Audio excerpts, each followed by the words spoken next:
All right, welcome back, guys. We are Hajime Academia, and we're here to drop another video for you all. Dropping it. What we're getting into today is going to be our top anime of 2019. Yes. 2019 thus far. Yeah. We still got those fall and winter releases on the way. I know I'm ready for My Hero. My Hero, All Might. Yeah, so let's touch on the ones that have already been released, that's been dropped, and the ones that are currently airing as well. Yeah. All right, let's get into it. We're going to talk about one that I've only seen a few episodes of, but you have seen the whole thing. Yes. It's called The Time I Got Reincarnated as a Slime. Yes. So tell us what that's about. That one easily has became one of my favorite anime, just like of all time, just to say the least. One of your favorites. One really? of my favorites of all time. Oh, of all That's what time. Yes, of all time. What some of my favorites? Okay, you gotta tell us what's so good about it. What is so great about it is its level and its balance of comedy and action together. Like, in fact, I don't think I could see or think of another anime that handles it as well as they do. Maybe throughout a series like Naruto that has it both, but they never really have both at the same time.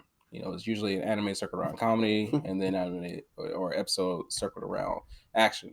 But for these guys, they do it pretty well all throughout all 24 episodes. Yeah, the stuff I did see was pretty funny, but I didn't see too much of it, so I didn't see too much of the action.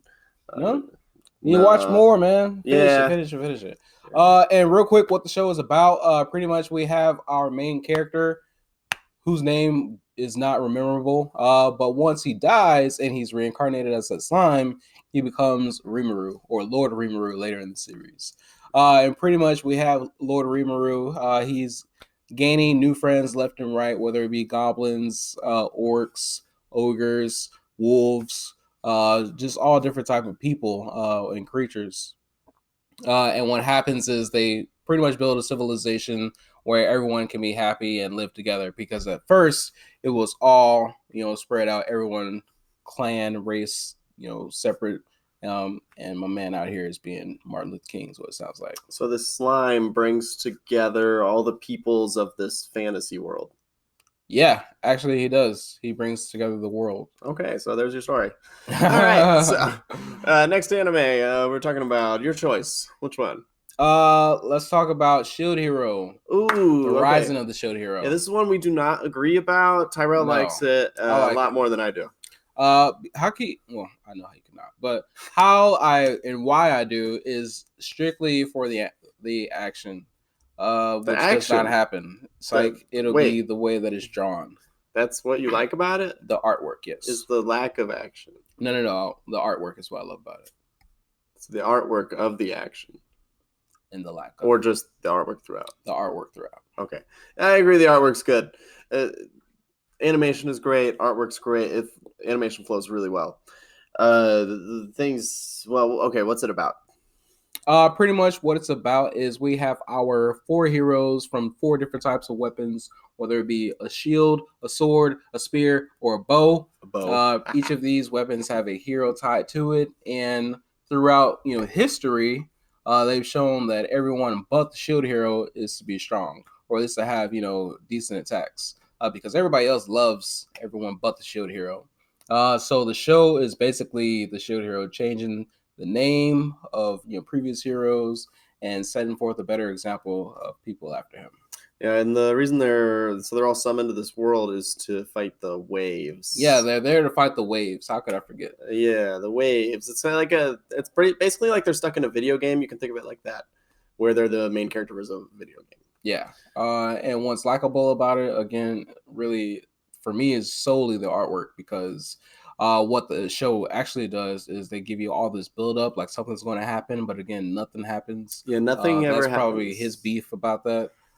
For me, it's what's drawing me back is the hope that something happens. It's like double Dutch almost. I'm just like ready to hop in, but again, like the ropes keep getting tangled up. It's not just that nothing ever happens. It's like the lack of the shield hero. We see so much potential. Okay, I guess it is just that nothing ever happens. There's so much potential, and you just don't get anything. Missed potential. Yeah, what we get is not what it should be. Yeah, the first season, for me, I will easily give it a C+. It could have been better. Maybe a B- if I involved the artwork. But nonetheless, I'm so excited for season 2 to see where they can pick up because the way that the story ended, like I said, you didn't finish. It changed some things. So new perspective is added. All right. Well, let's move on. Let's talk about Demon Slayer, one that we've already made a video about, and it's still currently coming out. So in our video, we basically tell you what the story's about.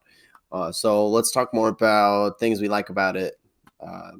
Personally, I like the attacks, mostly from Tanjiro, and I like that attack from the blonde guy with the lightning attack. That was really cool. And I like the beast Inosuke. When he attacks, he's just crazy. And he calls him a beast. He just wears the mask of a boar. He's human. He's definitely human. In fact, there's a brief moment where you think he's a girl.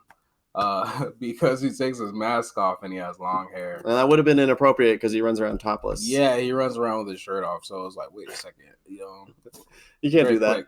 You can't do that. Where's the blurring of this? I like his beast breathing, and I like that he can take so many hits and broken bones and just keep going, and like he's a wild beast. Yeah, Inosuke is pretty badass. So very promising. What do you like about it? What I would like about it, I mean, I could piggyback on what you're saying as far as like the animation, but really, I personally enjoy samurai animes. I get it that this isn't samurai based, but it is swordsman, and to me, the sword is actually my favorite weapon to use. So I don't have any more. I used to own use weapons. I don't use a sword. No, I'm just like I prefer my anime characters to use a sword. Okay, hands down. I prefer a gun. Yeah, of course. In real life, okay, so moving on. Let's talk about how about One Punch Man. Saitama and his homies do come back for season 2. Yes. Something I was really looking forward to because I read the manga. I've been reading the manga for a long time, and I loved season 1. I love the animation of season 1. That's what really got me into it. And it's a little bit of a letdown for season 2 with the animation. Everybody says it's true though because only it's really if choppy. You remember the animation though. It's choppy though. It's even that kind of animation that I don't like. They kind of use that in. It's similar to Attack on Titan for me. And it's just a style I'm not keen on. So, but they do follow the story shot for shot. They just like in the manga, and so the story's great, comedy's great, and you still got all the great action. But animation is really lacking. I like the feeling that they gave me that no other show has really given, which is where I would actually care for the villain, or at least the person that they're trying to portray as the villain, because everybody knows that it's the Monster Association that the heroes fight against, but it's Garo, who's human, who is really given a new perspective from a show I've never seen before. Yeah. So he isn't necessarily evil, but he definitely isn't good. Garo's not on anybody's side. No one's side. He's not on the monster side. He's not on the hero side. He doesn't take sides. He's just there to cause chaos and to get stronger. Yeah. So if that's a result from bullying, then shit. I don't know. But again, season 2 was definitely one of my favorites of 2019 as a whole from any anime that I've seen. And that is why it is on our list. Yeah. All right, so what's next? Aside from that, what's another one you can think of? Attack on Titan? We didn't talk about Titan. Yeah, part 2 did drop this year. Season 3, part 2. Yeah, season 3, part 1 came 2017, I want to say. That's a long time ago. Way long. And then fucking season 1 was way before that too, so. Yeah, so you all should know what Attack on Titan is about by now. Yeah. So let's just talk about what we liked about season 3, part 2. For me, it was the incredible emotion that they brought into these scenes. It was really got me bursting into tears sometimes, and I really want to rewatch those scenes over and over again just to feel the great emotion that they give you. Even though it is that sort of animation style I don't like, it's still so emotional for me, especially because I've also read the manga, and so I can visualize it there as well. For me, what I liked about it was they picked up immediately from where season 3 part 1 ended, and that was with the characters trying to take back Walmaria. And pretty much. You call it Maria, not Maria? Yeah. Okay. Anyways, that's how they pronounce it. Is it? Yeah, they pronounce it Maria. I guess I don't watch the anime enough. Anyway, what else happens on in there? So they're trying to take back the wall. And they don't really do too many flashbacks or too many like side dialogues. It's all action, which is what I want, because again, they've been so aggravating. They've just been prolonging the hell out of this show. And I don't know if that's because it needs to catch up to the manga, or if the manga just needs to be slower released, or if they changed a new studio. I don't know what it is, but they were really slow putting out these episodes. But just so glad that it's back. And season 4 will be back next year, so a year from now, I'm sure it'll be on our list as well. Yeah, and if you haven't watched, then you should know that the series just completely changes.